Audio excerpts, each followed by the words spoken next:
नमस्कार, मंत्र रहस्य परिवार में आपका हार्दिक स्वागत है। आज हम आपके लिए महाशिवरात्रि की कथा लेकर आए हैं। इस व्रत कथा को सुनने मात्र से ही सभी मनोकामनाएं पूर्ण हो जाती हैं। महाशिवरात्रि की कथा का वर्णन शिव पुराण में मिलता है। इस कथा के अनुसार पुरातन काल में एक शिकारी था जिसका नाम चित्रभानु था। यह शिकारी एक साहूकार का कर्जदार था। कर्ज न दे पाने की स्थिति में साहूकार ने उसे एक शिवमठ में बंदी बना दिया। संयोग से जिस दिन बंदी बनाया उस दिन महाशिवरात्रि थी। साहूकार ने इस दिन अपने घर में पूजा का आयोजन किया। पूजा के बाद कथा का पाठ किया गया। शिकारी भी पूजा और कथा में बताई गई बातों को ध्यान से सुनता रहा। शिकारी ने साहूकार से ऋण चुकाने का वादा किया। पूजा कार्यक्रम समाप्त होने के बाद साहूकार ने शिकारी को अपने पास बुलाया और उसे अगले दिन ऋण चुकाने की बात कही। इस पर शिकारी ने वचन दिया। साहूकार ने उसे मुक्त कर दिया। शिकारी जंगल में शिकार के लिए आ गया। शिकार की खोज में उसे रात हो गई। जंगल में ही उसने रात बिताई। शिकारी एक तालाब के किनारे एक बेलपत्र के पेड़ पर चढ़कर रात बिताने लगा। बेलपत्र के पेड़ के नीचे एक शिवलिंग था जो बेलपत्रों से ढक चुका था। इस बात का शिकारी को कुछ भी पता नहीं था। आराम करने के लिए उसने बेलपत्र की कुछ शाखाएं तोड़ी। इस प्रक्रिया में कुछ बेलपत्र की पत्तियां शिवलिंग पर गिर पड़ी। शिकारी भूख प्यास से उसी स्थान पर बैठा रहा। इस प्रकार से शिकारी का व्रत हो गया।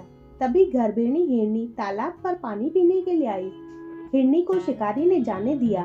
शिकारी ने धनुष पर तीर चढ़ाकर हिरनी को मारने के लिए जैसे ही कोशिश की वैसे ही हिरनी बोली, मैं गर्भ से हूँ, शीघ्र ही बच्चे को जन्म दूंगी। तुम एक साथ दो जीवों की हत्या करोगे, ये उचित नहीं होगा। मैं अपने बच्चे को जन्म देकर शीघ्र ही तुम्हारे पास आ जाऊंगी, तब तुम मेरा शिकार कर लेना। शिकारी ने तीर वापस ले लिया। हिरनी भी वहां से चली गई। धनुष रखने में कुछ बेलपत्र पुनः टूटकर शिवलिंग पर गिर पड़े। इस प्रकार उसे अनजाने में ही प्रथम पहर की पूजा पूर्ण हो गई। कुछ देर बाद एक और हिरनी उधर से निकली। पास आने पर शिकारी ने तुरंत ही धनुष पर तीर चढ़ाकर निशाना लगा दिया। तभी हिरनी ने शिकारी से निवेदन किया, मैं थोड़ी देर पहले ही ऋतु से निवृत्त हुई हूँ, कामातुर विरणी हूँ। मैं अपने प्रिय को खोज रही हूँ। मैं अपने पति से मिलकर तुम्हारे पास आ जाऊंगी। शिकारी ने इस हिरनी को भी जाने दिया। शिकारी विचार करने लगा। इसी दौरान रात्रि का आखिरी पहर भी बीत गया। इस बार उसने धनुष के कुछ बेलपत्र शिवलिंग पर जा गिरे।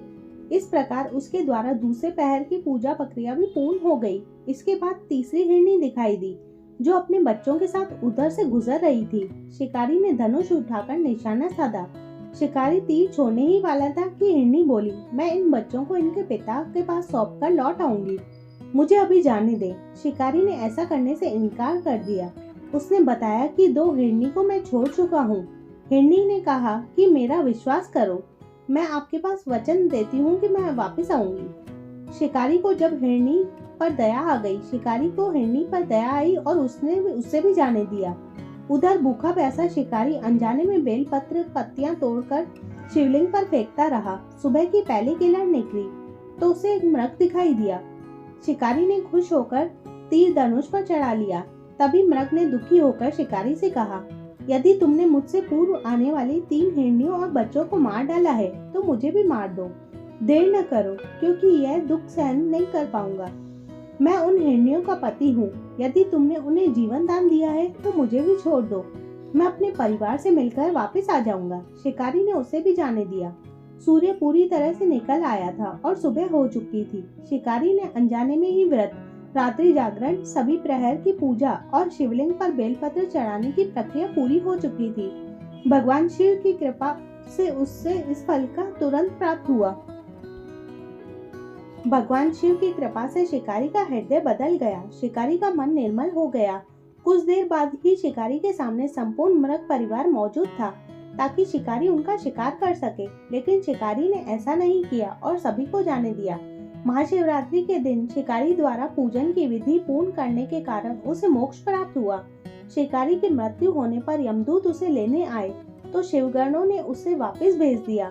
शिवगण शिकारी को लेकर शिवलोक आ गए। भगवान शिव की कृपा से ही अपने इस जन्म में राजा चित्रभानु ने स्वयं पिछले जन्म को याद रख पाए और महाशिवरात्रि के महत्व को जानकर उसने अगले जन्म का भी पालन कर पाए। आशा है ये जानकारी आपको पसंद आई होगी। धन्यवाद।